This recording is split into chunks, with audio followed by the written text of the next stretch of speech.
Bonjour à tous et bienvenue sur le Flash Référencement, le podcast qui parle de référencement. Nous sommes en juin 2014 et c'est l'épisode numéro 18 de votre podcast préféré. Aujourd'hui, je vais aborder un sujet qui revient régulièrement. Il s'agit du personal branding. Alors, je vais vous faire part un petit peu de moi, des différentes techniques que je peux être amené à utiliser pour mon usage personnel. Parce que je me suis rendu compte que on posait souvent des questions dessus et que il y avait un certain nombre de choses que pas mal de gens ne mettaient pas en application. Donc, écoutez, je vais vous donner un petit peu des ficelles si vous voulez travailler cet aspect-là. Alors tout d'abord, je vais commencer par qu'est-ce que le personal branding. En fait, le personal branding, c'est ni plus ni moins qu'une manière de mettre en avant votre personnalité et de la rendre publique.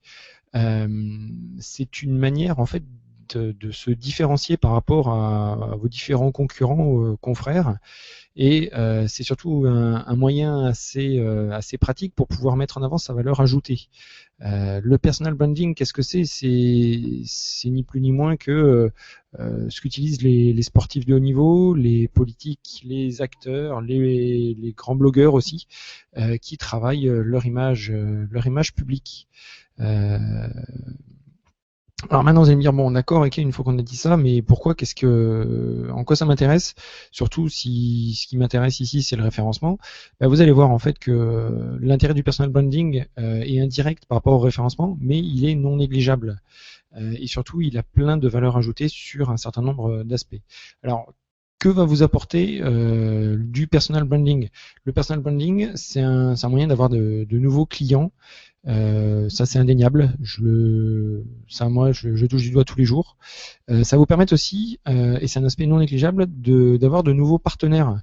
Vous allez voir que les partenaires c'est quelque chose de vraiment très intéressant, et surtout ça va vous permettre d'avoir de découvrir des gens auxquels vous n'avez pas forcément accès, ou que vous connaissez pas, qui viendront vers vous directement parce que vous avez travaillé votre partie publique.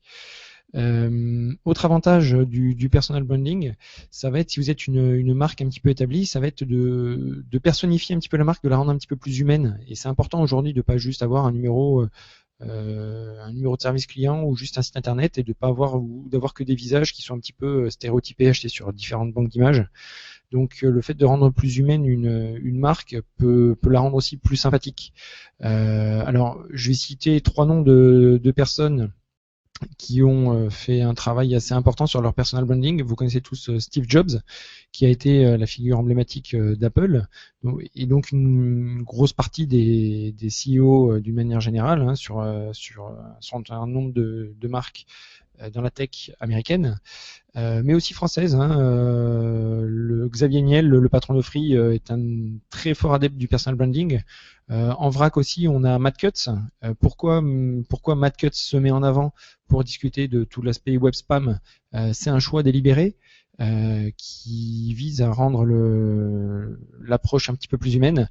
Et par rapport à une boîte un petit peu plus pro, vous avez aussi Rand Fishking, qui est l'un des fondateurs de Moz, ex-SEO Moz, voilà, qu'un certain nombre d'entre vous connaissent. Donc vous avez une petite idée d'un objectif à atteindre, ou en tout cas d'un différents exemples concrets. Que va vous permettre aussi le personal branding? Ça va vous permettre aussi de booster votre carrière, parce que c'est un moyen de savoir vous vendre, ou en tout cas de travailler ça, même si au début vous n'êtes pas très fort. Et donc indirectement, en fait, le personal branding, ça va vous permettre de vous épanouir aussi, Alors, l'épanouissement, ça passe quelque part aussi par flatter l'ego. C'est important, il faut pas que ce soit votre seul moteur, mais c'est un moteur qui est là, ça fait toujours plaisir d'avoir des retours sur soi directement, surtout quand ils sont positifs. Ça vous permet aussi de vous affirmer, parce que vous allez voir un petit peu plus tard que je conseille tout ce qui est prise de parole en public, en particulier, puis aussi en vidéo, ce que je suis en train de faire. Ça vous permet aussi d'exprimer votre différence, et puis ça va vous forcer un petit peu à avoir le courage d'être vous-même, et puis d'assumer des choses, qui sont publiques. À la fin du podcast, en fait, j'attaquerai sur les avantages et les inconvénients du personal branding, mais je vais attaquer directement dans le dur du question, enfin du problème. Comment s'y prendre? Alors, ce guide n'engage que moi, bien évidemment, mais vous allez voir qu'en fait, sont des choses qui peuvent paraître assez banales, mais qui pour autant, en tout cas en ce qui me concerne, sur ma vision du personal branding, m'animent en permanence. J'aurais tendance à énoncer trois règles de base, trois grosses règles de base. La première, et à mon avis l'une des plus importantes, c'est il faut donner sans attendre en retour. Ça pourrait être une philosophie de vie, mais donner sans attendre en retour, je pense que c'est vraiment ce qui est le plus important. Si vous faites du personal branding juste pour recevoir, vous allez recevoir de manière indirecte, mais ne le faites pas pour recevoir. Faites-le pour donner. Donnez, calculez pas, aidez les gens. Donc ça c'est la première, l'une des premières règles, l'un des premiers piliers. Deuxième pilier, mettez les autres en valeur. C'est important de pas centrer le personal branding uniquement que sur vous, parce que sinon ça fait un petit peu, je regarde mon nombril, et vous allez vite passer pour quelqu'un d'égocentrique, ce qui n'est pas l'effet recherché. Et le troisième pilier, c'est penser long terme. C'est vraiment important. Vous verrez qu'en fait, si vous commencez à faire du personal branding en essayant de penser court terme, vous allez être déçu, vous allez vous fatiguer. Pourquoi? Parce que c'est pas ce qu'il y a de plus immédiat. Je suis perdu dans mon mind mapping. J'ai fait un petit refresh et me revoilà. Alors, donc comment s'y prendre? Tout d'abord, il va falloir que vous déterminiez quelle image vous souhaitez donner. Alors, vous souhaitez donner de vous, parce qu'en fait, c'est de vous dont il s'agit, sachant que vous allez représenter la plupart du temps votre entreprise, que ce soit une petite entreprise ou que ce soit une grosse multinationale. Moi, j'ai tendance à dire qu'il faut que vous soyez vous-même tout en jouant un rôle. Alors, ça peut paraître un petit peu contradictoire, mais pour autant, vous allez voir que le fait de jouer un rôle va vous permettre de vous décomplexer aussi par rapport à la prise de parole et par rapport à l'aisance que vous pouvez avoir face à la caméra ou face à une prise de parole en public. Donc, soyez vous-même. Une manière d'être soi-même et sans pour autant trop se prendre la tête et sans pour autant trop se prendre en sérieux. Je vais prendre des petits exemples. Faites un bêtisier si vous faites des vidéos ou si vous faites une conférence. Mentionnez des échecs ou mentionnez des petites anecdotes sympas. Ça rend tout de suite un petit peu plus humain l'intervention. Autre chose, entretenez un petit peu le mystère. À vous de voir, mais je pense que c'est important de savoir où est-ce que vous placez le curseur entre la vie pro et la vie perso. Moi, en tout cas, moi, c'est ce que je fais. Je cloisonne. Je dévoile pas toute ma vie privée dans le podcast. Je parle pas forcément de l'aspect familial. Je parle pas des différents projets qui peuvent être en cours de part et d'autre. À vous de voir où vous placez la barre. Mais c'est bien de se fixer une règle et puis c'est plus facile à tenir que si vous partez comme ça la fleur au fusil sans pour autant avoir fixé les choses dès le départ, parce qu'après vous pouvez être amené à le regretter. Et un autre moyen aussi de se faciliter un petit peu les choses, c'est de scénariser. Placez-vous dans la peau d'un personnage public, placez-vous dans la peau d'un interlocuteur, essayez, prenez quelqu'un en exemple et dites-vous que vous êtes en train de jouer le même rôle que lui. Ça aide fortement, surtout sur de la prise de parole en public. Autant les vidéos, on peut dire, on peut couper, mais les prises de parole en public, ce n'est pas le cas. Donc une fois que vous êtes toujours dans savoir quelle image vous allez donner, c'est bien de savoir quel style vous voulez imposer. Vous voulez être plutôt décontracté, plutôt strict, costard cravate, dans une ambiance professionnelle. Vous voulez être plutôt un petit peu intermédiaire.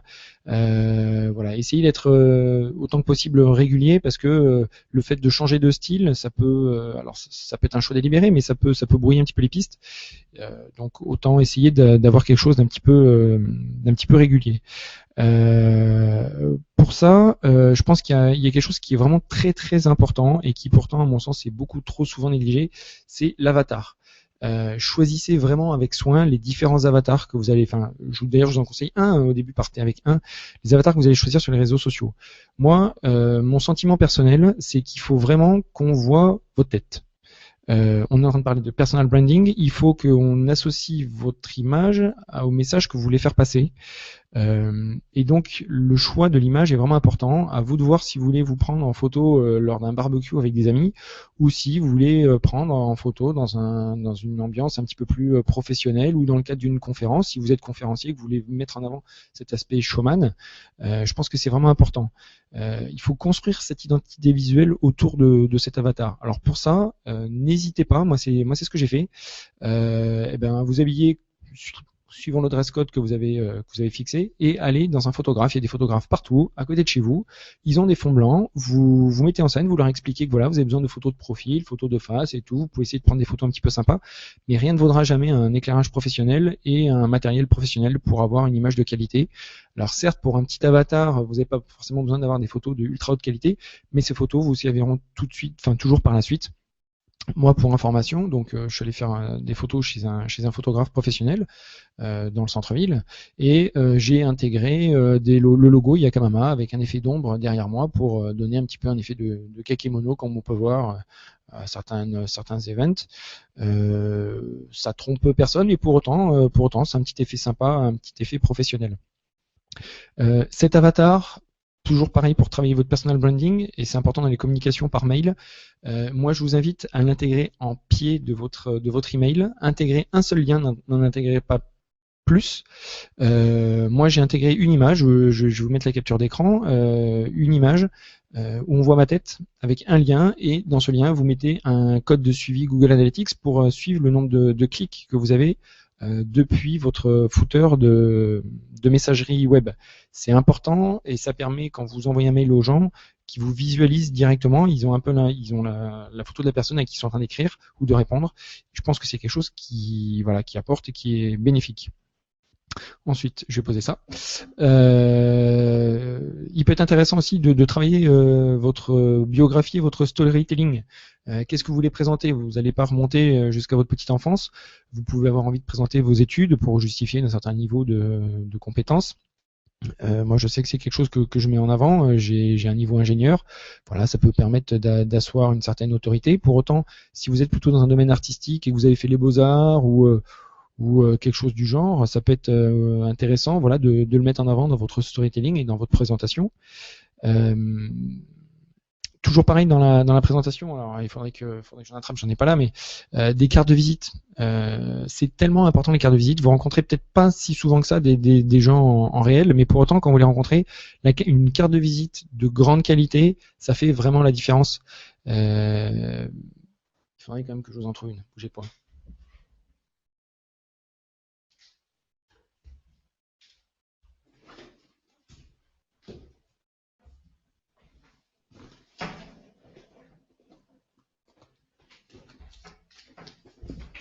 Donc, vous allez être en public, vous allez rencontrer du monde, petite boîte pour tenir les cartes de visite, et dedans, petite carte de visite.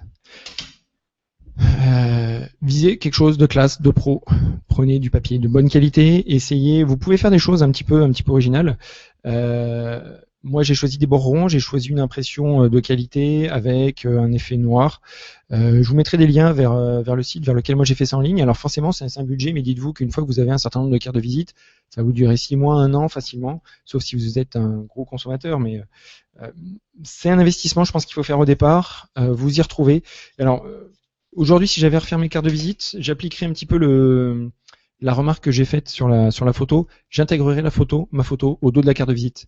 Imaginez quand vous êtes à un événement ou des conférences, vous rencontrez plein de gens, vous distribuez les cartes, et le soir quand vous rentrez, vous avez plein de cartes dans la poche, et pour autant, vous n'êtes pas forcément capable d'associer un visage à la personne qui vous a donné la carte.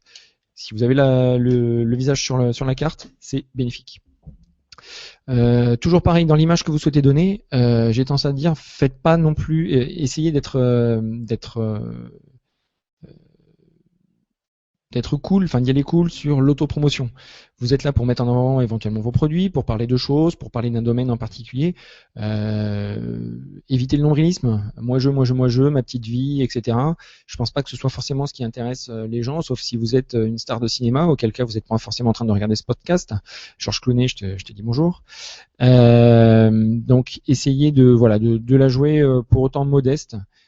Ça sert à rien de tout de suite prendre la grosse tête, et enfin à mon avis ça n'apporte rien de bon.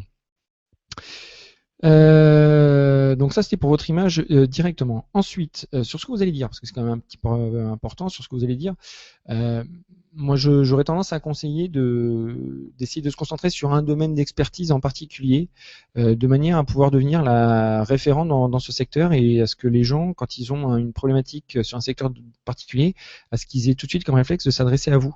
Alors, vous avez le choix, hein, vous pouvez, par exemple, vous concentrer sur du Google Analytics, sur voilà, devenir le référent Google Analytics en publiant en permanence des infos, en faisant un podcast, en faisant des conférences sur uniquement ce secteur-là.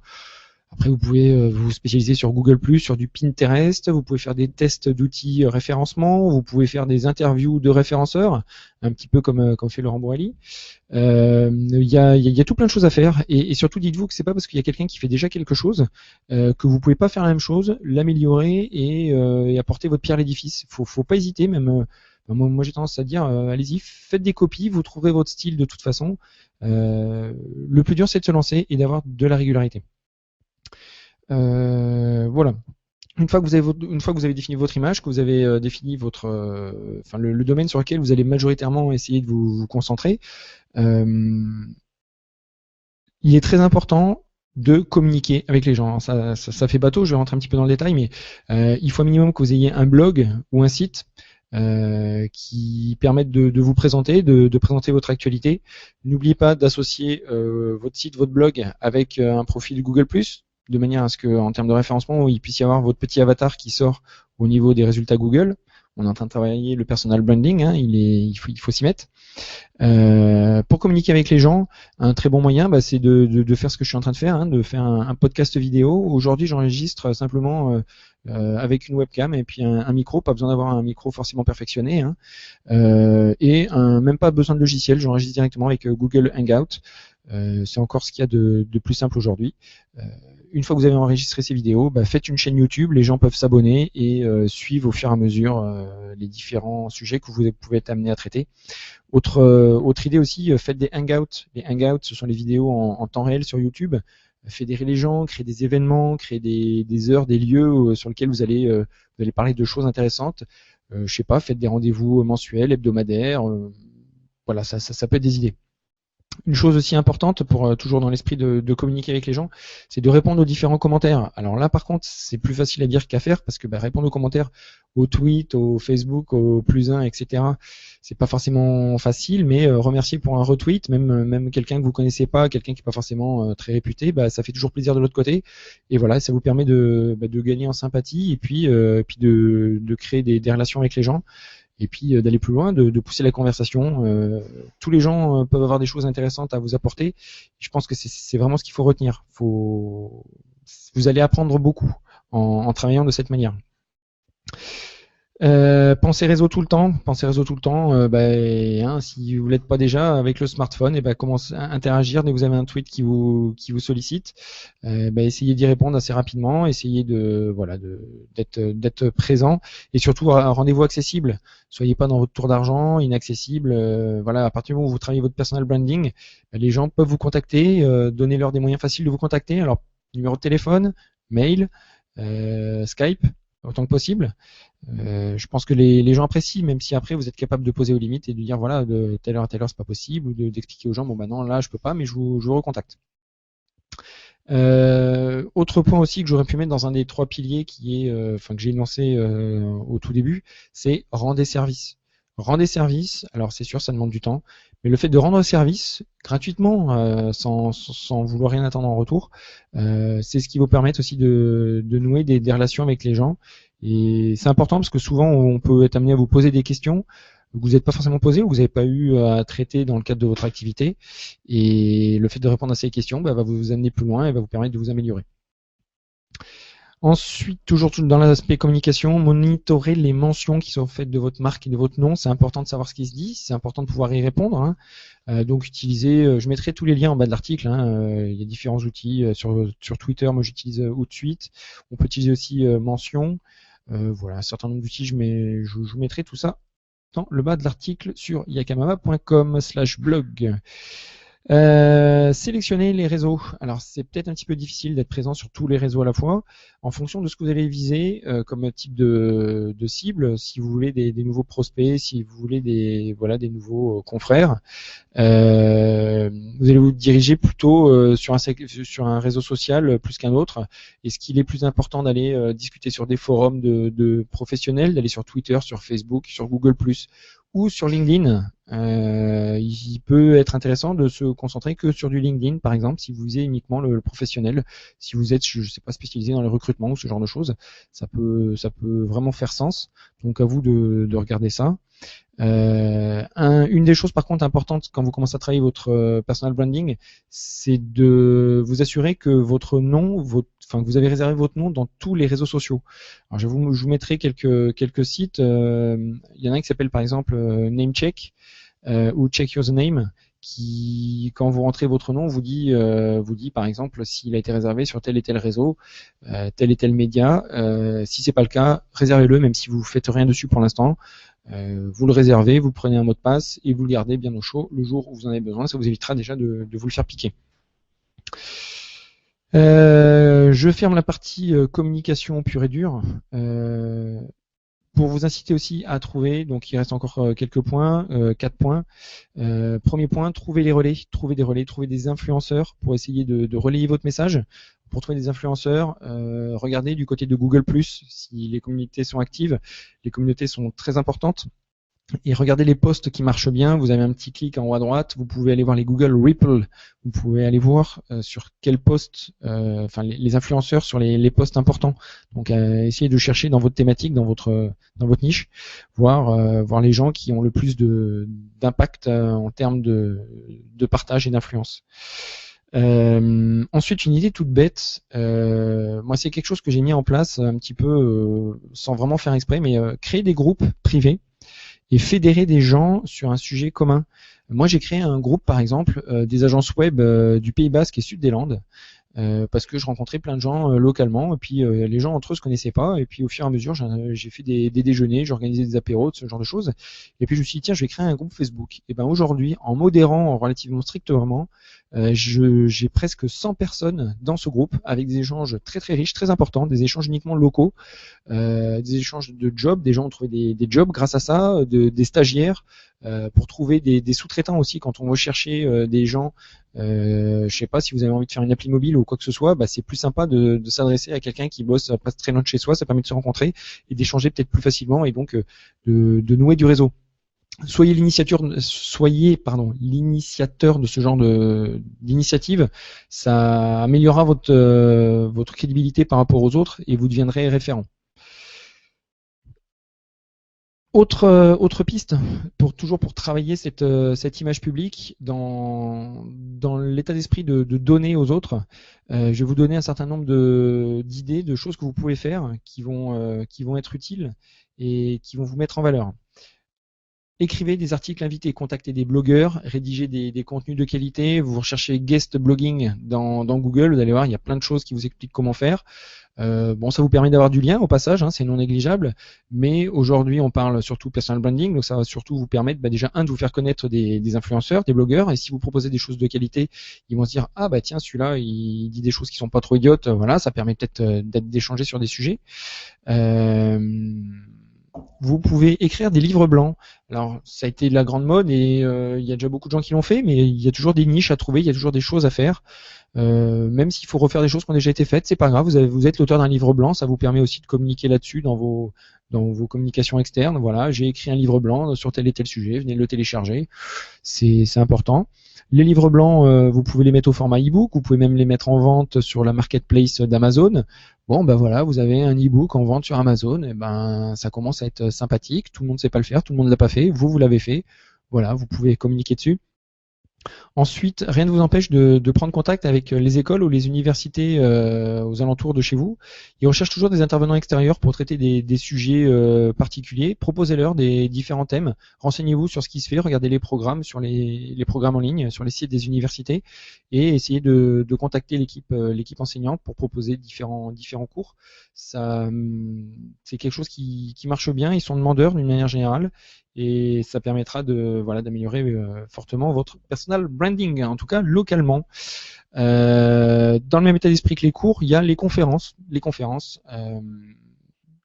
Difficile peut-être d'attaquer tout de suite des conférences d'envergure nationale ou internationale. Pour autant, moi je sais que j'ai commencé par exemple avec la CCI, donc la Chambre de commerce et d'industrie localement.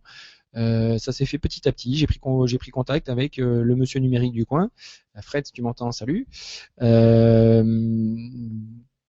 Et puis au fur et à mesure, voilà, une première conférence en appelle une autre, et puis au fur et à mesure, on vient être appelé régulièrement. J'en ai encore fait une il n'y a pas très longtemps sur le référencement à Bayonne. C'est un moyen de se faire connaître. Autres pistes qui sont beaucoup moins explorées mais qui sont pour autant très importantes, très très prometteuses, c'est les associations et les clubs d'entrepreneurs. Si vous recherchez bien, alors c'est peut-être pas forcément facile à trouver parce qu'ils n'ont pas forcément toujours des sites internet, mais ça se trouve. Les clubs d'entrepreneurs, les clubs d'affaires, les clubs de dirigeants, ce genre de choses, se rencontrent d'une manière générale une fois par mois en général. Et il y a régulièrement des conférences qui sont faites lors des repas des membres, proposer de traiter des sujets, proposer de venir intervenir pour leur apporter votre vision des choses.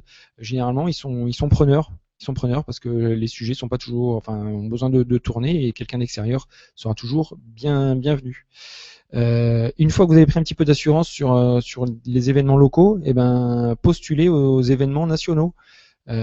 Postuler pour tout ce qui est référencement, quand a lieu le SEO Campus à Paris, il y a des appels à candidature pour les présentateurs. Allez-y, postulez, montez un programme et puis lancez-vous et dites-vous que pourquoi pas vous, il y a toujours besoin de têtes nouvelles, de domaines un petit peu nouveaux. Regardez ce qui s'est fait les années précédentes pour essayer de voir un petit peu le cadre, pour essayer de voir le ton et puis pour proposer des choses un petit peu nouvelles. C'est du boulot, c'est sûr. En court terme, pas de retour, mais à long terme, une pierre,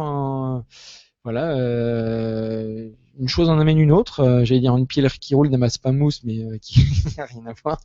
Une chose en amène une autre, et vous allez voir qu'au fur et à mesure, vous allez finir par percer dans votre secteur. Il y a aussi en termes de médias, vous pouvez solliciter les différents médias un peu plus traditionnels, tout ce qui est la presse papier, même si c'est peut-être un petit peu plus difficile. Mais en tout cas, la radio, les petites radios, ou voire encore plus facile si vous proposez des choses de qualité, les podcasts. Cherchez des podcasts qui traitent de votre sujet et proposez d'intervenir, donner des commentaires, apporter des choses à la communauté et vous serez reconnu et pourquoi pas après invité à participer ou à échanger sur des sujets particuliers. Voilà, j'ai terminé un petit peu la partie comment s'y prendre pour essayer de travailler votre personal branding. Vous pouvez voir, ça fait un certain nombre de choses. Ça vous donne plein d'idées. Après à mettre en place tout ça, vous n'allez pas pouvoir tout mettre en place du jour au lendemain. Si je devais un petit peu résumer les avantages du personal branding, le fait vous allez faire du réseautage, ni plus ni moins. Du réseautage, ça vous permet d'obtenir de l'aide le jour où vous avez besoin. Vous avez un grand carnet d'adresses. Vous avez un besoin particulier, un conseil en particulier, vous allez pouvoir appeler telle ou telle personne. Et c'est bien pratique, alors que si vous appelez et que personne vous connaît, vous êtes un petit peu tout seul. Les gens vont vous recommander aussi quand ils ont du business qui arrive de leur côté et qu'eux-mêmes peuvent pas le traiter, mais qui savent que c'est dans votre dans votre domaine de compétences. Généralement, ils vous renvoient le business, tout simplement. Voilà, ça se fait très très bien. Le fait aussi de faire du réseautage, c'est de la convivialité. Vous allez pouvoir rencontrer des gens, participer à des apéros, à des événements, à des sorties, aller faire des bowling avec le club du coin. L'air de rien, c'est sympa, ça permet de sortir. Puis ça vous permet surtout de travailler votre ouverture d'esprit. L'autre avantage du personal branding, c'est que plutôt que de laisser faire les autres sur ce qui se dit sur vous, le fait de vous apporter des éléments pour travailler votre visibilité publique, voilà, c'est une manière de la maîtriser. Et dites-vous bien que si jamais vous êtes un jour en recherche d'emploi, les employeurs aujourd'hui vont chercher votre nom dans Google et vont voir ce qu'ils vont sortir. Donc le fait d'avoir une image publique de qualité et à un bon niveau pourra vous aider dans votre recherche d'emploi. Et vous allez devenir ainsi potentiellement référent dans votre secteur. Et donc pourquoi pas après aller toujours plus loin, toujours sur des événements de plus en plus grands, sur des choses de plus en plus intéressantes. Je sais que personnellement, c'est vraiment ce qui me stimule, parce que le fait de rencontrer plein de gens et de faire plein de choses, moi je trouve ça top. Et pour parler un petit peu plus concret d'un point de vue référencement et SEO, ça va vous amener des backlinks. Pourquoi? Parce que quand vous allez commencer à écrire des articles, à faire des événements, à faire parler de vous, les gens, comme ils vous connaissent déjà, comme ils vous ont déjà rencontré, vous avez déjà échangé avec eux, ils ont tendance à partager plus facilement le contenu que vous allez mettre en avant et donc à vous faire des backlinks. En ce qui me concerne aussi, l'autre avantage auquel je m'attendais pas forcément, c'est que j'ai des éditeurs de logiciels ou de solutions web qui me contactent directement et qui me proposent de tester leurs solutions gratuitement. Alors c'est un super moyen pour moi de tester des solutions qui peuvent parfois être onéreuses et que j'aurais pas forcément été chercher ou pour lequel j'aurais pas forcément eu le budget pour tester, mais ça permet de rencontrer des gens, d'échanger. Et alors surtout quand on vous donne accès à ce genre d'outils, moi la règle numéro 1 c'est je m'efforce de faire un retour. Je fais du retour positif, retour négatif. Je teste l'outil en profondeur et j'apporte un vrai retour à la personne qui m'a donné accès parce que j'estime que c'est la moindre des choses. Voilà, il faut rendre en retour. Pour autant, il peut y avoir des inconvénients au personal branding. Vous devenez une personnalité potentiellement publique, donc avec les avantages et les inconvénients. L'un des inconvénients, c'est que vous pouvez être soumis à des attaques directement personnelles. Donc faut être prêt à encaisser, à faire le dos rond et puis à répliquer s'il y a besoin. Donc à vous de voir aussi d'un point de vue légal sur ce que les gens ont le droit de dire ou pas sur vous et les répliques que vous pouvez être amené à mettre en place. L'inconvénient aussi, c'est que si vous représentez une marque, vous la représentez le jour où vous décidez de quitter la société que vous êtes en train de représenter. Bon, comment ça se passe? Ça peut être un souci, ça peut vous coller à la peau, ça peut avoir des effets positifs, négatifs pour vous, pour votre employeur. À vous de bien mesurer ça avant de vous lancer. Et l'autre inconvénient, c'est que parfois il peut y avoir une limite un petit peu floue entre votre position, votre avis personnel et la position et l'avis de la société que vous représentez. Donc être clair là-dessus pour éviter d'engager trop la société. De bien mettre les choses et de savoir où vous mettez les pieds. J'ai terminé avec ce podcast, j'espère que ça n'aura pas duré trop longtemps. J'ai pas suivi, je sais pas combien de temps ça fait, c'est pas grave. Bon écoutez, j'espère aussi que la qualité n'aura pas été trop pourrie. La dernière fois que j'ai fait un hangout, ça avait été un petit peu moyen. Là j'ai changé de caméra, on va voir ce que ça donne. En tout cas, n'hésitez pas à me poser des questions et puis n'hésitez pas surtout à vous lancer. Même s'il y a d'autres personnes qui le font, allez-y, ça vous apportera vous, en tout cas, plus d'aisance, plus de facilité, qui de toute façon sera bénéfique dans votre travail. Voilà. En tout cas, je vous remercie à tous encore de suivre ce podcast.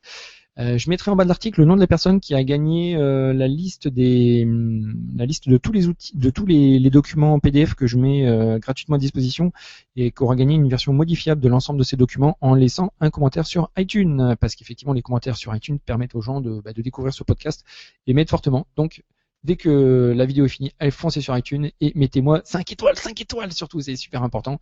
Et lors du prochain podcast, je tirerai au sort une nouvelle personne. Voilà. Écoutez, je vous dis à très bientôt. Et puis, ciao, salut.